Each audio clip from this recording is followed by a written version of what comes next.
D'accord. Donc voilà, et bien comme Benoît l'a déjà fait pour les premiers arrivés, je vous souhaite la bienvenue ce soir pour un nouvel apéro de l'éducation organisée par CG. Et je vous remercie surtout d'avoir libéré votre soirée alors qu'il fait un temps absolument magnifique et que donc pendant, disons, une grosse heure, même 2 heures, nous allons nous pencher sur une question sensible qui traverse nos pratiques professionnelles. Alors, je vais lancer le PowerPoint. Voilà. Est-ce que tout le monde le voit? Est-ce que...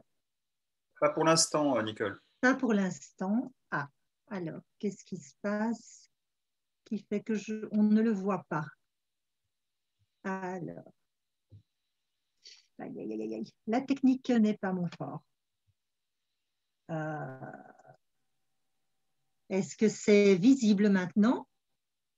Non. Ah, partager l'écran peut-être?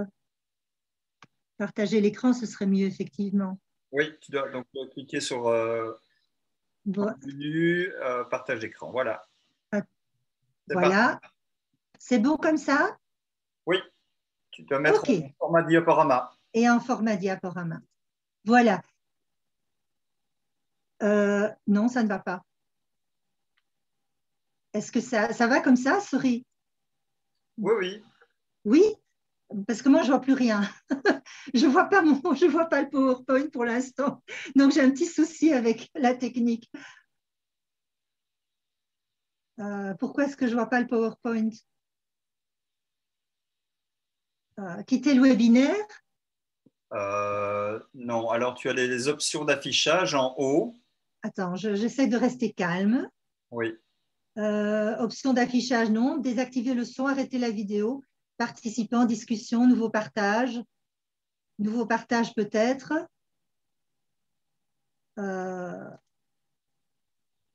Vous voyez quelque chose?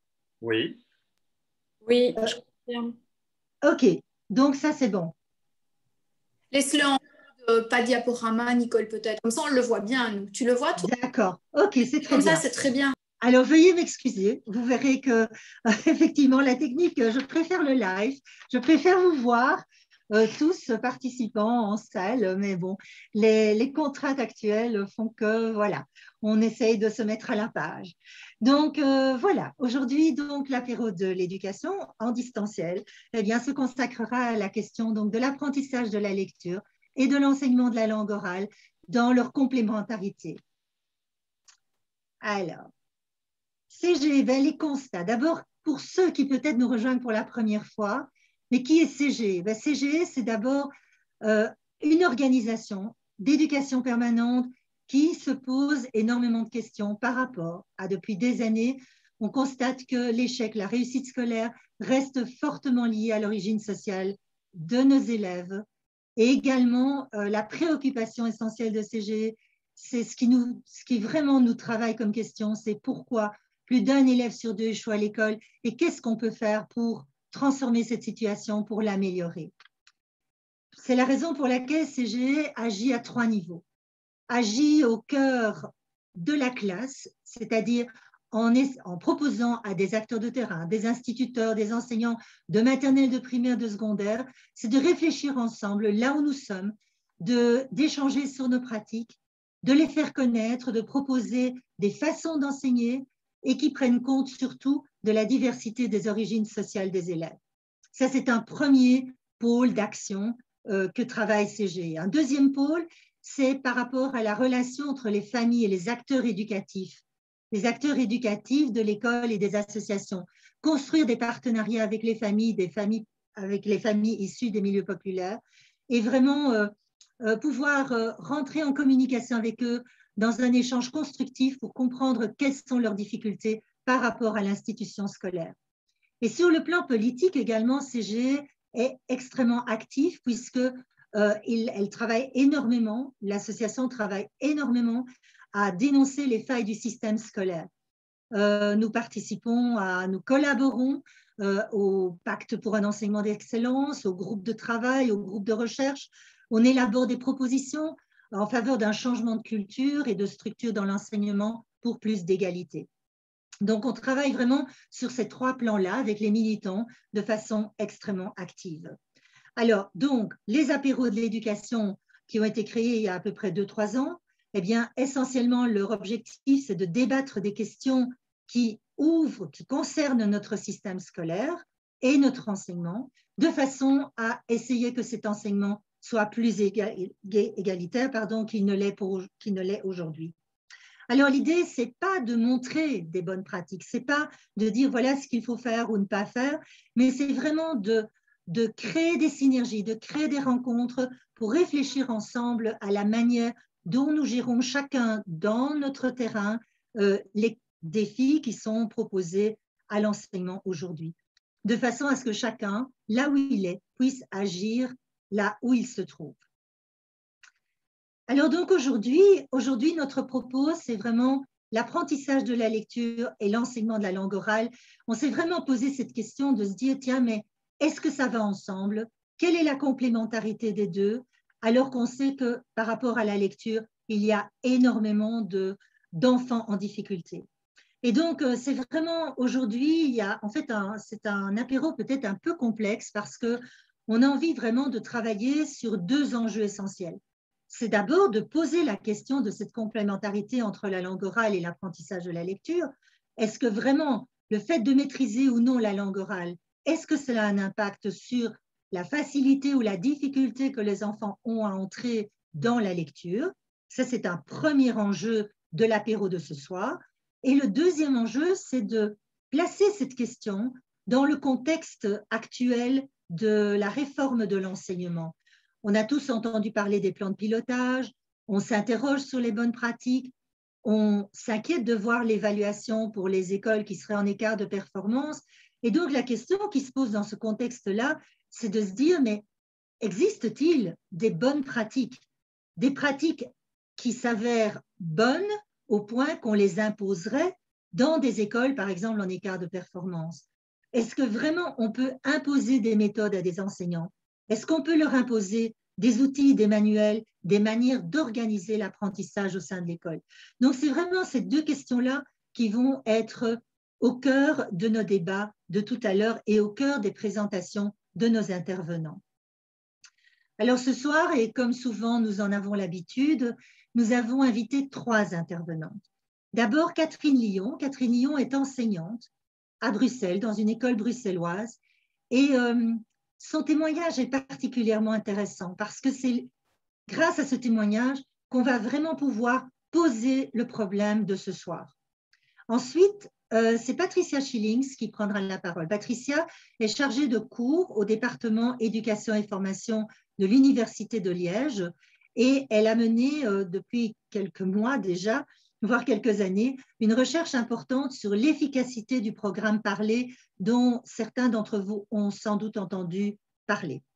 Voilà, alors c'est elle qui prendra la parole en second pour nous présenter dans les grandes lignes ce programme. Enfin, une 3e intervenante, il s'agit de Karine Devroude. Karine est enseignante à l'école fondamentale du Tivoli, également une école bruxelloise, avec une très grande mixité sociale, linguistique, culturelle, et elle a une fonction dans son école de remédiatrice, d'aide, de soutien pédagogique aux enfants en difficulté. Alors, je vais directement passer la parole à ces 3 intervenantes.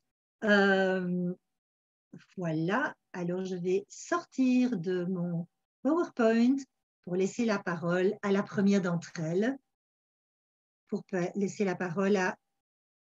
Voilà, merci bien. Alors à Catherine, à toi l'honneur.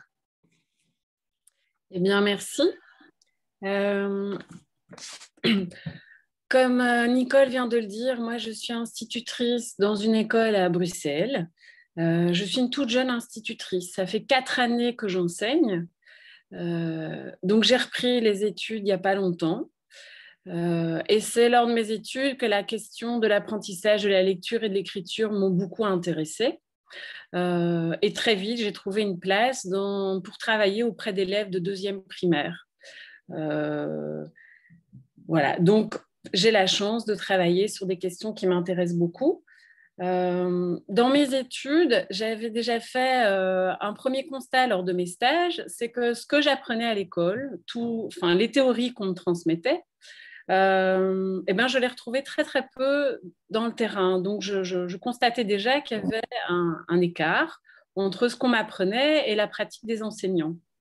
Et je le constate encore aujourd'hui. Je me suis par exemple souvent demandé pourquoi il y avait un tel engouement pour la méthode d'idées alpha. Voilà. Ça c'est un premier exemple que je voulais citer. Et maintenant que je suis dans une classe avec 19 élèves, ce qui me questionne toujours beaucoup, c'est quelle méthode, qu'est-ce que je peux utiliser auprès de ces élèves qui sont au fond très différents. Mais je dirais il y a deux caractéristiques pour moi, c'est que je travaille avec des élèves qui sont francophones, qui parlent le français à la maison, et avec des élèves qui ne sont pas francophones. Et je me demande déjà comment je peux faire avec une seule méthode pour m'adresser à ce public qui est si différent. Donc, très vite, j'ai vu qu'il y avait un hiatus et que ça n'irait pas. Et j'ai commencé comme chacun, à chercher comment faire. Et voilà. Et j'ai entendu parler du travail de Patricia autour du savoir parler et ça m'a fort interpellée. Une dernière chose dont je voudrais témoigner dans ma propre pratique, c'est le temps manque tellement dans l'école que finalement, quand entre collègues, on s'échange un conseil sur un ouvrage, sur un outil, sur quelque chose, je reste toujours un petit peu sur ma faim parce que finalement, on a très peu l'occasion de discuter de pédagogie et de en quoi et pourquoi cet outil, cette méthodologie va être intéressante et va nous permettre d'apprendre ou d'aboutir à un apprentissage avec les élèves. Et ça reste une question pour moi. Pourquoi sur le terrain, finalement, on a si peu l'occasion de discuter d'une question qui pourtant, moi, me paraît cruciale et importante. Voilà, donc je viens un peu en témoignant pour déposer aussi les questions qui m'animent.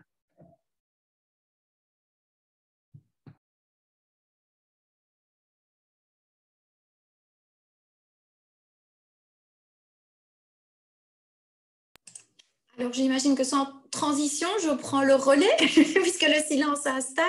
Alors, juste une petite seconde que je partage le PowerPoint.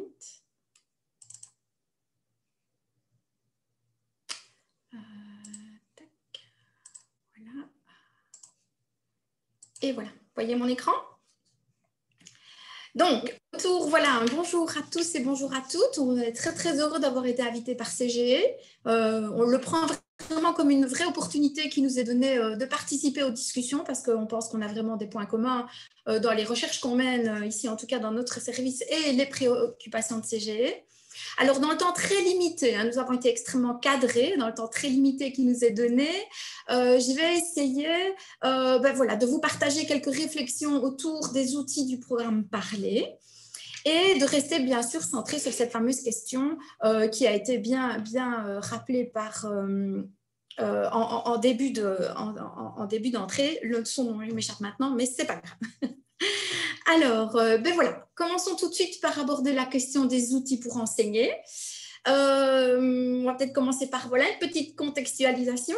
Il nous semble que, alors je ne sais pas si vous connaissez Philippe Etchebest, c'est un cuisinier, un grand gastronome français, grand cuisinier.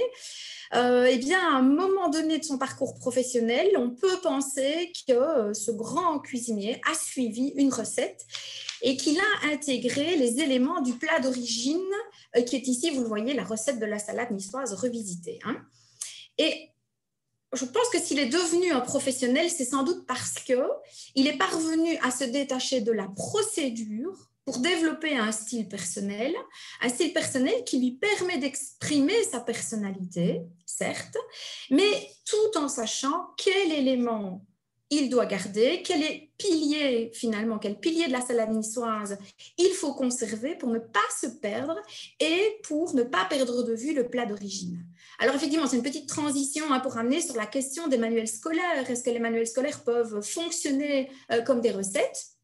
Et ici, effectivement, je pense que les questions auxquelles on va essayer de répondre, c'est effectivement de savoir si est-ce que c'est incompatible avec le développement d'un plaisir et d'une aisance dans le travail et via peut-être l'efficacité. Voilà, ce serait un petit peu mon hypothèse.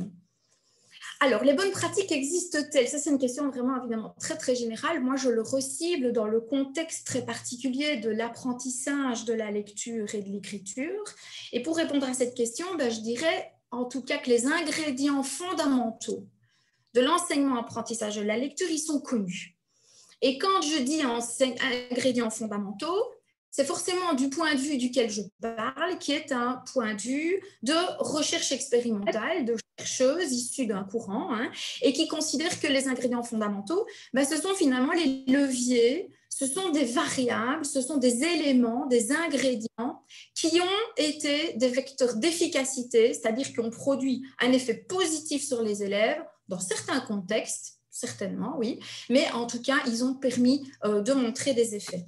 Et donc, effectivement, ces ingrédients fondamentaux, l'enseignement du code, l'enseignement des stratégies de compréhension, l'enseignement de la structure des textes, l'appartenance à une communauté de lecteurs. Mais tout ça, ce sont des ingrédients fondamentaux et qu'on va retrouver, et ça c'est important, dans de nombreux outils francophones. Pas que dans le programme parlé, ça c'est très clair. On va le retrouver dans de nombreux outils. L'intérêt du programme parlé et pourquoi on a pris la peine de faire une expérimentation, c'est qu'il permet de les travailler conjointement, ces ingrédients. Et donc, ce que je vous propose, c'est de vous cibler, de voir avec vous les 5 piliers, vraiment, qu'on va appeler, nous, les piliers cognitifs de la lecture, travaillés par le programme parlé. Et donc, vous voyez qu'un des principes qui sous-tend l'utilisation des manuels, qu'on voit effectivement ici sur la dia, mais c'est cet enseignement conjoint, c'est-à-dire l'enseignement conjoint à la fois de composantes, de piliers, de variables qui sont liées à la phonologie, au code, à l'apprentissage du code, à l'affluence. Je ne rentre pas dans les détails ici parce que ce n'est pas l'objectif, c'est demander plutôt une vue d'ensemble. Et donc tout ça, ce sont des éléments propres au développement de la capacité à identifier des mots écrits, donc à traiter les mots, tout ce qui est le mot écrit, mais qu'il faut arriver à combiner avec des compétences, des habiletés liées à la compréhension du langage oral, et à la fois la maîtrise du vocabulaire, et plus que ça, les capacités de catégorisation. Donc ça, c'est un premier élément de réponse, et je voudrais compléter également par le fait que le programme parlé ne travaille pas, évidemment, d'autres piliers, peut-être moins cognitifs, quoique, on sait que l'écriture, on sait que l'encodage de mots facilite le décodage des mots et vice-versa. On sait que la production de texte facilite la réception de texte. Et donc, effectivement, ces aspects-là, de même que la lecture plaisir, ça, on sait que c'est un levier essentiel de l'apprentissage de la lecture, on voit qu'il n'est pas encore pour le moment intégré dans le programme parlé. Et de même que l'acculturation. Il y a très peu d'études expérimentales qui démontrent que l'acculturation des élèves, donc le développement d'un rapport de connivence, d'un rapport de familiarité avec le monde des livres, avec le monde des albums jeunesse, effectivement, il y a très peu d'études expérimentales parce qu'effectivement, c'est peut-être plus dur à objectiver, mais néanmoins, on ne dit pas que ça n'existe pas et on ne dit pas que ce n'est pas important. D'accord, on dit que le programme parlé ne le travaille pas en tant que tel, ce n'est pas la cible. Mais ça ne veut pas dire que rien d'autre n'est important. Ça, c'est une petite mise en garde importante. Alors, le lien, la thématique d'aujourd'hui, c'est le langage oral. Donc, effectivement, on va souligner, et là, j'insiste aussi sur l'importance de travailler le langage oral dans 2 grandes voies. La voie vraiment qui est l'analyse du code sonore de la langue, donc être capable de manipuler les sons produits par les mots dont je connais le sens, donc c'est une forme d'abstraction, c'est une difficulté.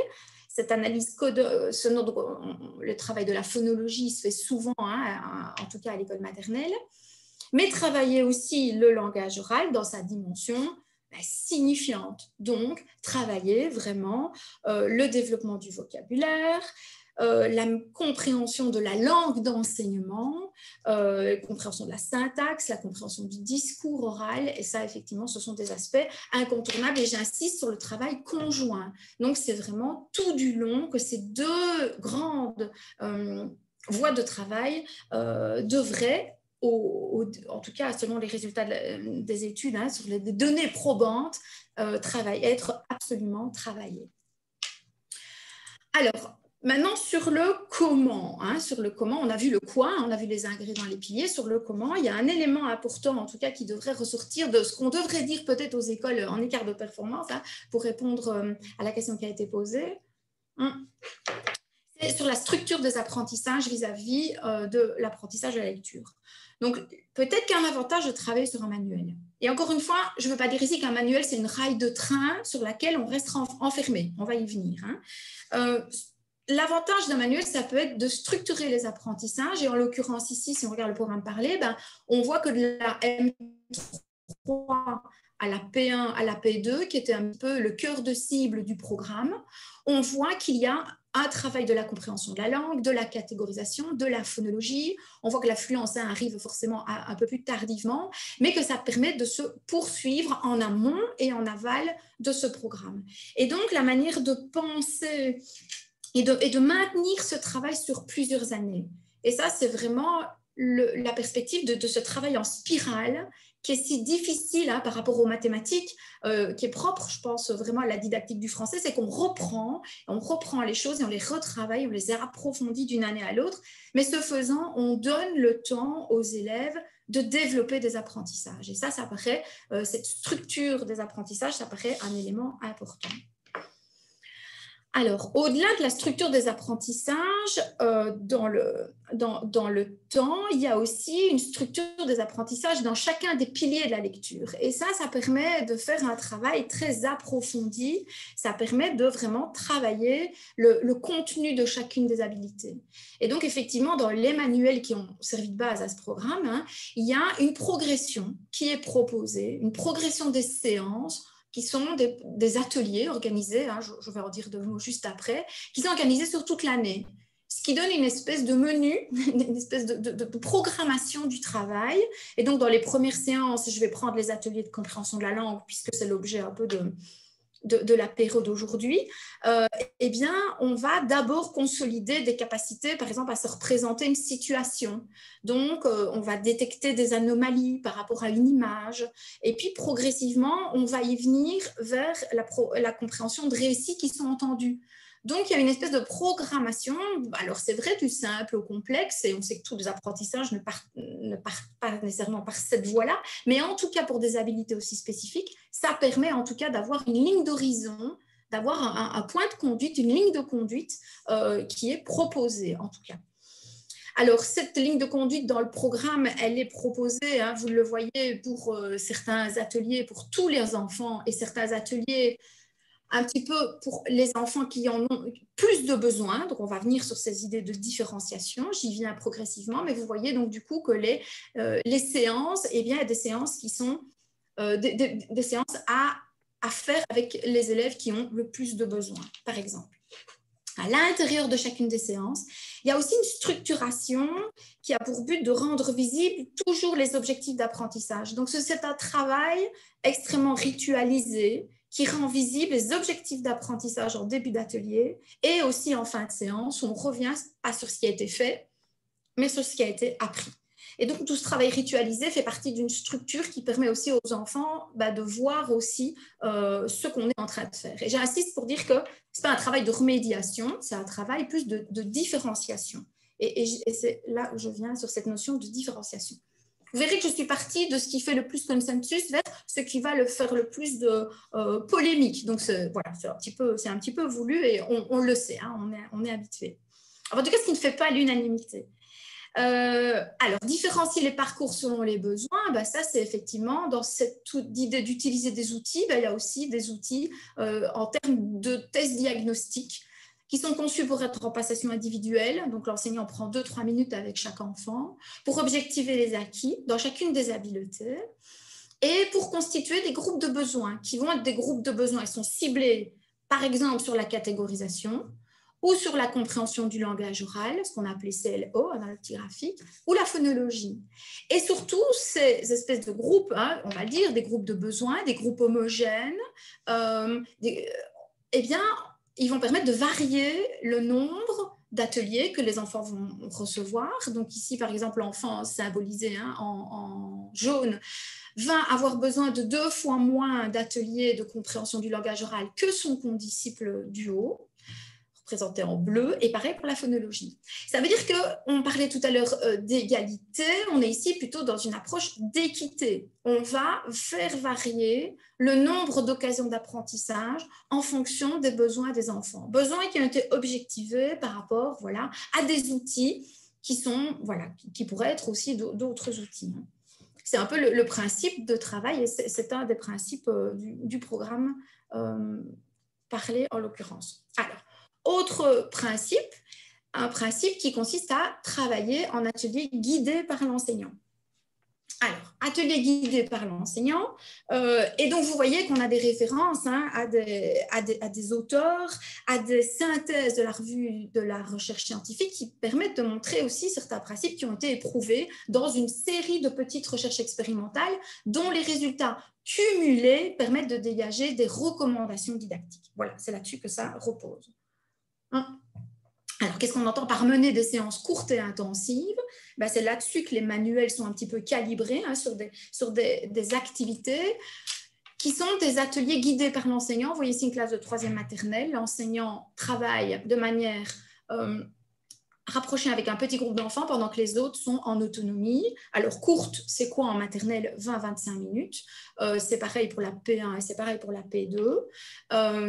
Et le calibrage des activités en autonomie est effectivement un élément important et qui conditionne la capacité de l'enseignant à pouvoir s'occuper d'un groupe d'enfants en particulier. Et qu'est-ce qu'on met derrière intensif? Qu'est-ce qu'on met derrière un travail intensif? Eh bien, un travail qui consiste à faire verbaliser les enfants et avoir un travail qu'on pourrait appeler une pratique guidée, c'est-à-dire une pratique où les enfants sont mis en activité, mais où on peut travailler le langage oral, y compris dans sa dimension réflexive. Alors, j'ai pris ici une illustration d'une activité de catégorisation, et c'est une activité, par exemple, où vous vous en doutez bien, on va chercher l'intrus.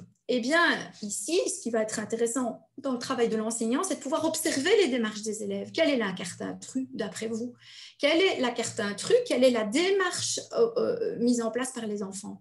Quelque part, ici, ce n'est pas la réussite de l'élève qu'on va regarder, c'est la démarche. Donc, comment est-ce qu'il s'y prend? Comment il va raisonner? Est-ce qu'il va dire que c'est l'espèce de baleine parce que c'est la seule carte qui est bleue? Est-ce qu'il va dire que c'est l'arbre parce qu'effectivement, c'est le seul qui n'est pas un animal? Et le rôle de l'enseignant dans ce travail guidé, ça va être de faire justifier les réponses, de faire expliciter les raisonnements. Et pour moi, un des éléments point fort des groupes homogènes, c'est-à-dire travailler avec des enfants qui ont les mêmes besoins, c'est qu'on va pouvoir prendre le temps nécessaire pour faire expliciter ces raisonnements, les mettre en mots, encourager, valoriser les démarches des élèves et avoir un statut de travail qui dépasse la réponse juste, pas juste, qu'on va valider ou invalider. Ça va être un travail où on va faire s'exprimer les enfants.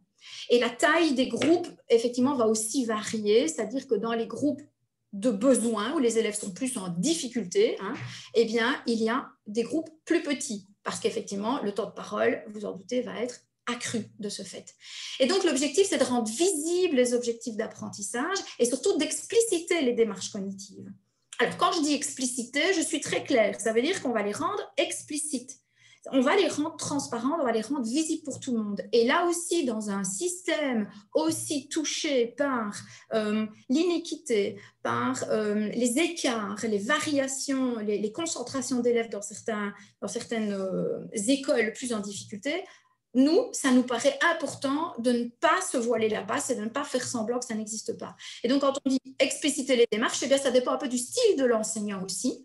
Vous pouvez entendre du modelage dans l'idée peut-être de Steve Bissonnette, et effectivement pour certains enfants, il va peut-être falloir effectivement rendre et modeler des démarches de raisonnement, mais ça peut aussi être de l'explicitation à partir du moment où on veut plus élaborer le raisonnement et le mettre en mots en partant des réponses des élèves.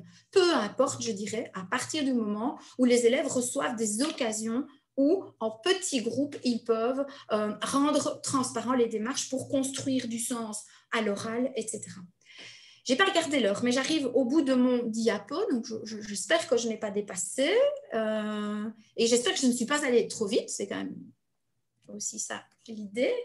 Donc en synthèse, voilà, en tout cas, ce qui nous apporte, c'est que certaines méthodes, certains manuels pourraient effectivement guider la pratique des enseignants. Et en l'occurrence, pour l'enseignement, pour l'apprentissage de la lecture et de l'écriture, il nous semble essentiel de vérifier que ces manuels permettent de préparer et de soutenir l'apprentissage, c'est-à-dire qu'ils ont une vision préventive et pas de remédiation, et surtout qu'ils fassent une large place à vraiment l'acquisition langagière, donc dans les dimensions que j'ai explicitées. Et pour nous, effectivement, oui, très clairement, les recommandations scientifiques, elles peuvent constituer des balises qui sont des garantes d'équité, de l'équité du système éducatif. Parce que sans cela, si on réinvente la roue constamment, je pense qu'on perd énormément d'énergie en formation initiale et puis par la suite aussi. Alors, j'ai mis, c'est comme dans les contrats d'assurance, la petite astérisque, parce qu'effectivement, les balises, elles sont nécessaires, mais évidemment qu'elles ne sont pas suffisantes. Et loin de moi l'idée de résumer la question du choix des manuels alors, je n'aime pas le terme imposer des manuels à une école, mais en tout cas d'encourager fortement des enseignants à analyser des manuels et au moins en discuter en équipe et en concertation. Voilà, je vois Michel qui apparaît, donc je pense que j'ai fini mon temps de parole. Mais donc, en tout cas, de dire que ces recommandations, pour moi, elles sont nécessaires, mais voilà, elles ne sont pas suffisantes. Merci pour votre attention et les questions, ce sera pour juste après. Je passe la parole à Michel. Eh bien, merci Patricia. Donc, désolée de ne pas avoir passé la parole tout à l'heure. Il y a eu un bug, effectivement. Il y a eu un bug, oui. Voilà, entre Nicole et moi, mais c'est pas on grave. S'excuse, oui, de mon côté. Voilà. Et donc, maintenant, on passe la parole à Karine. Karine de Vroode. Tout va bien pour toi? Oui, on m'entend parce que j'ai parfois tendance à oublier d'activer le micro. On t'entend. Okay. Bien, bonjour à tous. Donc, comme on l'a dit lors de la présentation, donc je suis remédiatrice actuellement à l'école du Tivoli, mais j'ai eu un parcours avant. Je suis enseignante depuis 1981. J'ai travaillé de longues années en cycle 5-8 et en cycle 8-11. Et puis, il y a une douzaine d'années, j'ai demandé un détachement de classe pour travailler en remédiation. Je voulais juste avec vous partager plutôt mon expérience de terrain. Je ne suis absolument en rien une théoricienne, je suis vraiment une praticienne. J'ai appris de mes formations et je suis sur le terrain tous les jours et j'apprends encore tous les jours de mes pratiques. C'est donc cette expérience que je voudrais partager avec vous. Et en fait, elle a commencé il y a 10 ans, quand nous nous sommes rendus compte à l'école du Tivoli que nous étions, je pense, comme dans des tas d'autres écoles, de plus en plus confrontés à des élèves qui éprouvaient de grandes difficultés à entrer dans le savoir-lire et dans le savoir-écrire. Alors, on s'est rendu compte que certains d'entre eux souffraient de troubles 10 ou de troubles de l'attention, mais que pour d'autres, nous n'avions pas de réponse à ces difficultés. Pour ces élèves reconnus comme souffrant de troubles des apprentissages, nous avons eu l'occasion de mettre en place de l'intégration, mais ce n'est pas le sujet de la discussion d'aujourd'hui.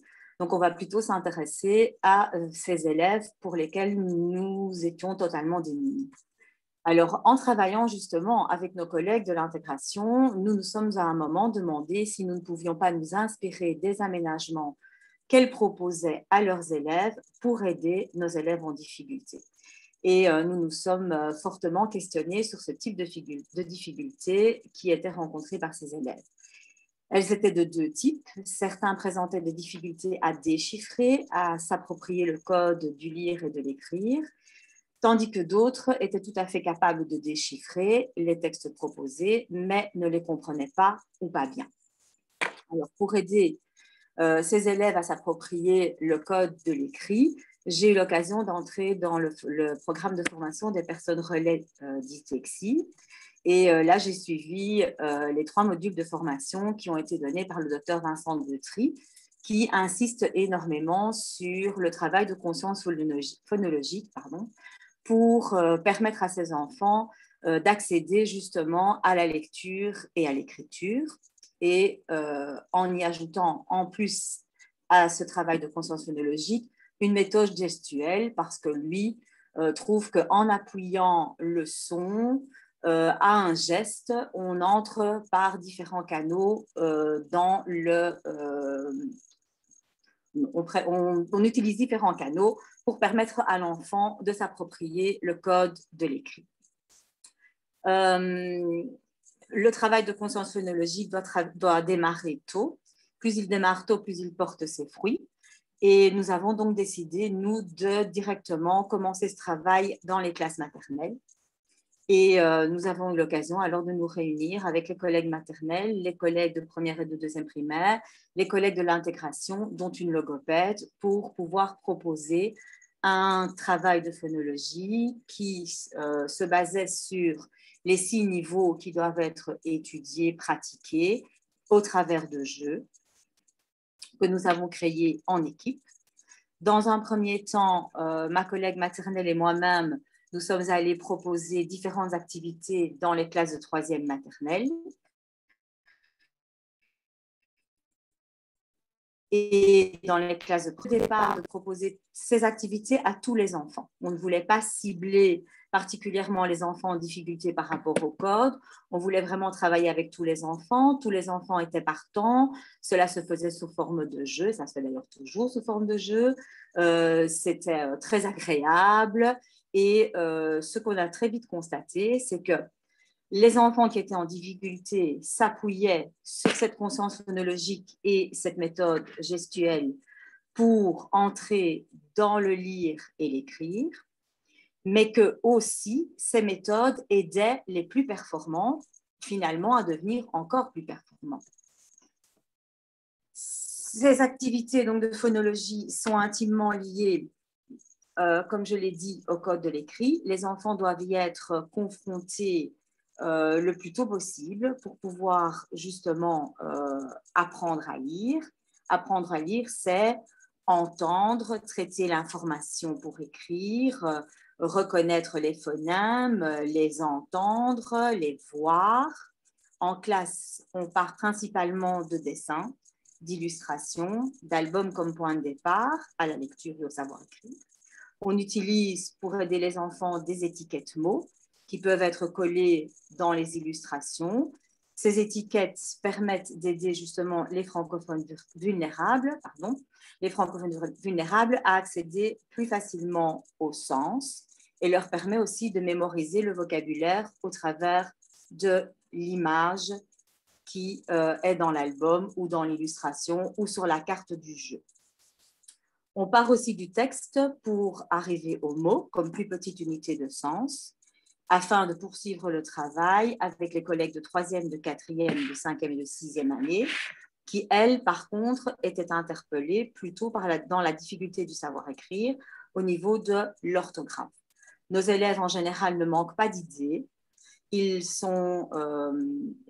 sentent très libres par rapport au savoir-écrire parce qu'on pratique le cahier d'écrivain depuis la maternelle, que ce cahier d'écrivain n'est pas, n'est pas vraiment corrigé, on laisse l'enfant s'exprimer, il peut y mettre des dessins, il peut y coller des images, il peut simplement y écrire un mot, il peut demander à l'adulte d'écrire une petite phrase, il peut recopier un petit mot.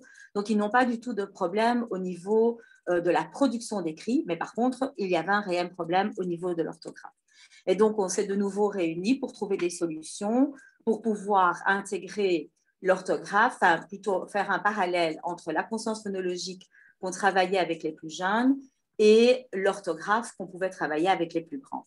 Et donc, on a cherché des jeux de phonologie au service de l'orthographe, puisque, comme je vous le disais, pour pouvoir accéder au code, il faut lier ce que je vois, ce que je lis, ce que j'entends, ce que j'écris. Et donc, ce travail de phonologie, il permet d'évoquer tous les possibles et leur fréquence d'utilisation.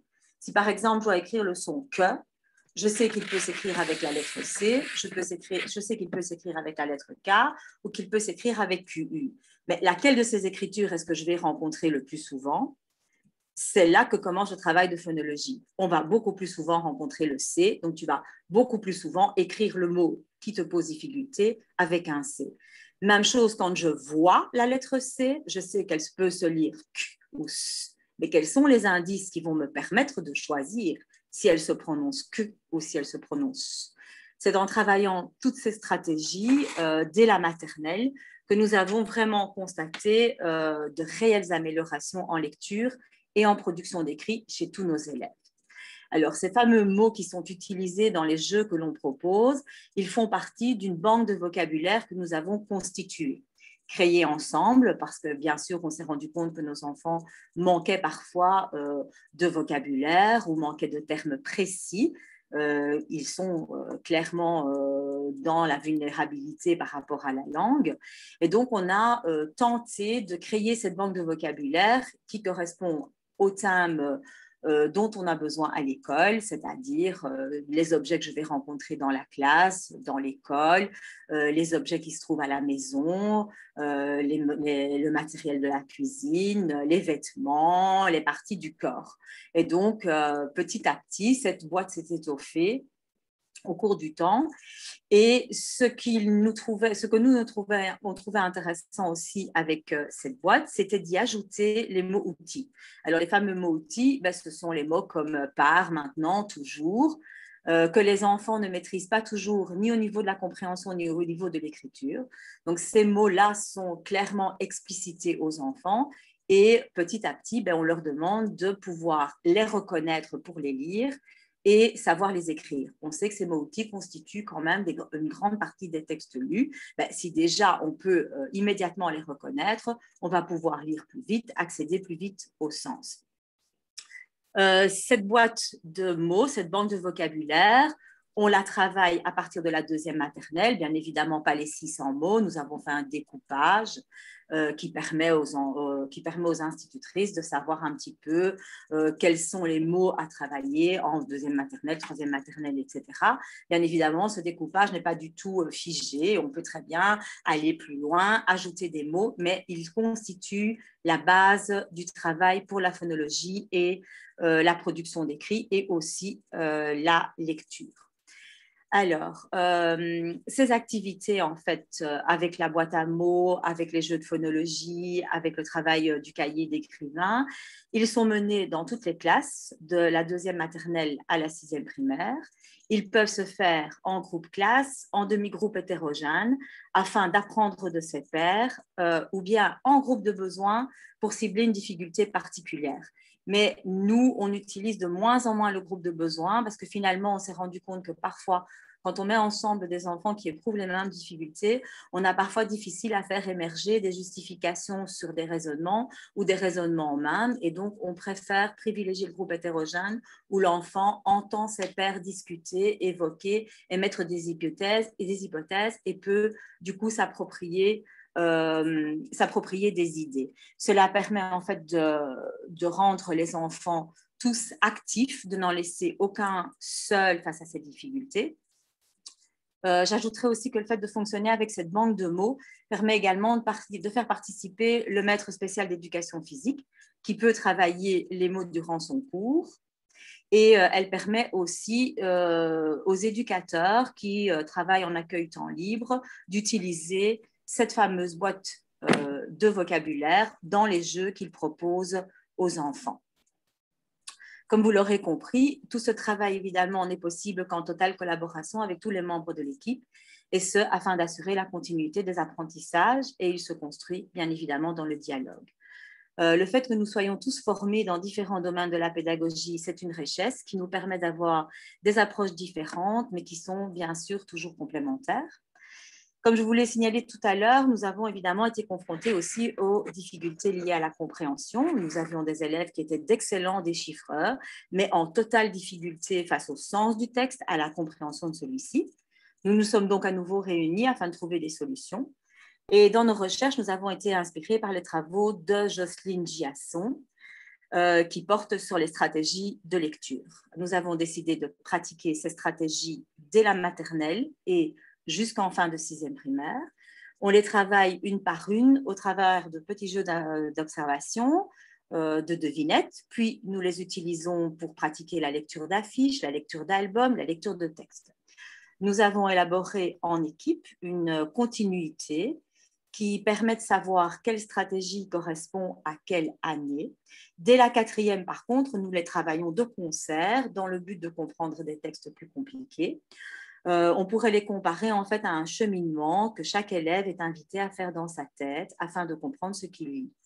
Et ce cheminement commence par les prédictions qui sont faites au départ de l'observation des illustrations qui accompagnent le texte, de la lecture du titre, des sous-titres. Donc, ça veut dire que les enfants qui ne sont pas très bons lecteurs, rien qu'en ayant pris déjà ces informations, en ayant pris ces indices, eh bien, ils sont déjà capables d'émettre des hypothèses sur ce que le texte va raconter, sur ce que l'album va raconter. Ensuite, bien évidemment, viennent la vérification de ces hypothèses qui ont été émises, et là, on va se référer au texte. Vient ensuite du travail sur les mots de substitution. On sait aussi que c'est souvent une barrière à la compréhension qui est cachée derrière ce mot de substitution, et la compréhension de mots nouveaux, parce que ça aussi, c'est un frein. Et donc là, on travaille les mots de la même famille, les préfixes, les suffixes, et on explique aussi aux enfants que parfois, quand on lit, eh bien, on peut zapper un mot si il ne nuit pas à la compréhension du texte. Et finalement, chez les plus grands, sont travaillées alors les idées principales, les causes et les conséquences. Parallèlement à ces stratégies de lecture, sont bien évidemment travaillées toutes les inférences, car déchiffrer, ça ne suffit pas. Pour comprendre, il faut être capable d'inférer, il faut mettre en œuvre différentes techniques. Et ce travail est fait sur des textes qui partent du vécu des élèves. Il s'effectue en groupe classe hétérogène, car de nouveau, nous pensons que c'est de l'échange, de la confrontation des idées que naît vraiment la compréhension. On apprend les uns des autres, on avance ensemble, afin qu'aucun élève ne se retrouve seul face à ces difficultés. On encourage le travail en binôme, en équipe, en collaboration. Et nous proposons souvent à l'élève de travailler seul dans un premier temps dans une couleur. Et ensuite, il peut se joindre à un père, il peut travailler en binôme et discuter avec ce père pour pouvoir enrichir son travail. Là, on lui demande simplement de passer dans une autre couleur. Comme ça, on peut, lui et nous pouvons voir ce qu'il a fait seul, ce qu'il fait avec le père. Et on terminera souvent par une mise en commun. Là, tout le monde va discuter, échanger, et on peut, dans une troisième couleur, annoter sur le texte, récupérer des informations qui ont été données par d'autres. Cela signifie en fait que l'élève, du coup, il peut se relire sous 3 prismes, le sien, ce que lui, il a été capable de faire, ce qu'il a appris par l'échange avec le père et ce qu'il a aussi appris de l'échange collectif, où là, l'enseignant va parfois donner une pratique guidée pour justement retrouver ces différentes stratégies de lecture dans ce fameux cheminement de compréhension. Nous proposons aussi souvent de travailler 2 fois le même texte à quelques mois d'intervalle. Cela permet à l'élève de se rendre compte de ses progrès, de ce qu'il a pu apprendre justement de ces stratégies. On propose aussi des travaux en SVA, donc c'est une technique qui permet à l'élève de ne jamais être confronté à l'échec. En effet, chacun peut exprimer ce qu'il croit savoir sur un sujet, ce qu'il veut savoir sur le sujet. Ensuite, on va lire le texte qui concerne ce sujet et on va vérifier les hypothèses émises. On va noter tout ce qu'on a appris et à ce moment-là, chaque enfant pourra corriger les hypothèses qui se seraient révélées fausses et améliorer ce qu'il avait imaginé ou rajouter encore des idées. Pour ce qui est du savoir-écrire, là, nous proposons toujours de travailler en rapport avec le texte lu afin d'avoir un modèle de structure, une idée du vocabulaire utilisé. Et on insiste effectivement beaucoup sur le plaisir d'écrire. Et donc, nous proposons des grilles de relecture qui ne sont pas les grilles de relecture d'une correction de l'enseignant. Ce sont des grilles de relecture évolutives qui deviennent de plus en plus exigeantes pour terminer avec une grille qui reprend les exigences du CEB en fin de 6e. Les corrections du savoir-écrire se font toujours le lendemain. On laisse toujours un temps de latence entre la production d'écrit et la correction de celle-ci. Et les enfants, en fait, sont amenés à créer eux-mêmes leur grille de correction. en fonction du type d'écrit demandé. Au niveau du plaisir de lire, on pratique le silence, on lit dans toutes les classes, de la maternelle à la 6e primaire, 1/4 d'heure tous les jours. C'est tous les enfants dans les classes de l'école qui là choisissent un livre qui leur parle. L'enseignant également prend un livre et tout le monde se pose, tout le monde lit à son aise, bien installé. Et là, c'est vraiment pour montrer aux enfants que la lecture, c'est un plaisir. Notre but, c'est clairement de mener nos élèves le plus loin possible en les mettant en situation de réussite et en ne laissant personne sur le bord du chemin. Les retours de nos élèves sont positifs car ils sont en général conscients de leurs différences, ils les acceptent et ils se rendent compte que tout le monde n'apprend pas de la même façon et que la richesse des procédés, la richesse des différences permet une réelle évolution, un réel progrès. En conclusion, je voudrais quand même signaler que tout ce travail qui a été mené sur plusieurs années scolaires n'a été possible et n'est possible que parce que l'équipe éducative peut compter sur une ambiance de travail où la collaboration et le dialogue sont de mise. La continuité dans les apprentissages n'est pas toujours simple, mais la concertation entre collègues est vraiment indispensable. De plus, nous avons la confiance de notre direction et une bonne amplitude d'action et de décision. Nous ne nous sentons jamais obligés de faire les choses d'une certaine façon et c'est ce qui permet aussi de nous adapter entre collègues et de nous adapter aussi aux élèves. Je vous remercie pour votre attention et j'espère que ma petite expérience personnelle au sein de l'école Tivoli vous aura éclairé sur nos pratiques. Merci Karine. Donc voilà, c'est donc ici la fin des interventions. Donc merci à Catherine, Patricia et Karine d'avoir pris le temps de nous éclairer, en tout cas sur déjà une partie des enjeux dont Nicole a parlé tout à l'heure. Maintenant, place aux questions.